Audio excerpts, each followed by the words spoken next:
શ્રી પ્રમુખ એજ્યુકેશનમાં તમારું સ્વાગત છે। આજે ધોરણ 7 પ્રેક્ટિસ વર્ક પ્રકરણ 7 રાશિઓની તુલના સ્વાધ્યાય 7.2 પ્રશ્ન પહેલો।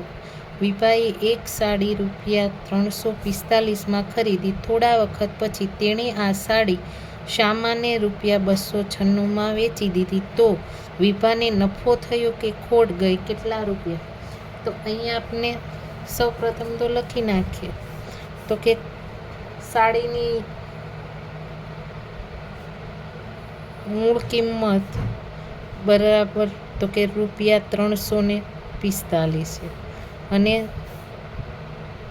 વેચાણ કિંમત તો કે ₹296, એટલે કે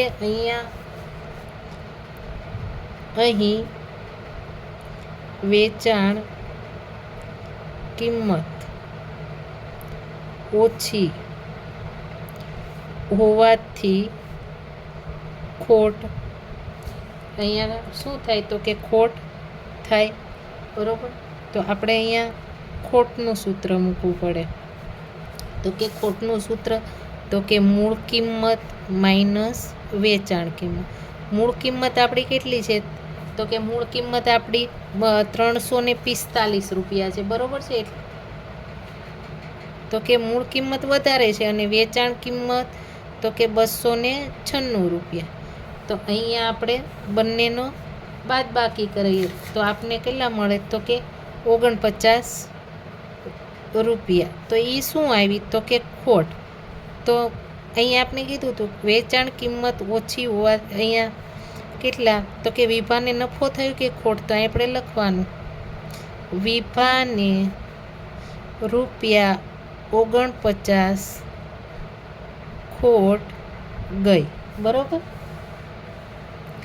તેવી રીતના સ્નેહાએ એક રમકડું ₹196માં ખરીદ્યું। તેણે આ રમકડું મેઘાને ₹217માં વેચ્યું તો સ્નેહાને નફો થયો કે ખોટ ગઈ? કેટલા રૂપિયા? તો કે રમકડું મૂળ કિંમત ₹196 અને વેચાણ કિંમત બરાબર તો કે ₹217। તો વેચાણ કિંમત અહીં વેચાણ કિંમત વધારે હોવાથી શું થશે તો કે નફો થાય, બરોબર। તો અહીંયા આપણે નફાનું સૂત્ર મૂકીએ તો નફો બરાબર શું આવે તો કે વેકી માઇનસ મૂકી। તો વેચાણ કિંમત ₹217 માંથી ₹196 બાદ કરવાના તો અહીંયા આપણે ₹21 શું મળશે તો કે નફો। તો આપણે લખીએ સ્નેહાને ₹21 નફો થાય।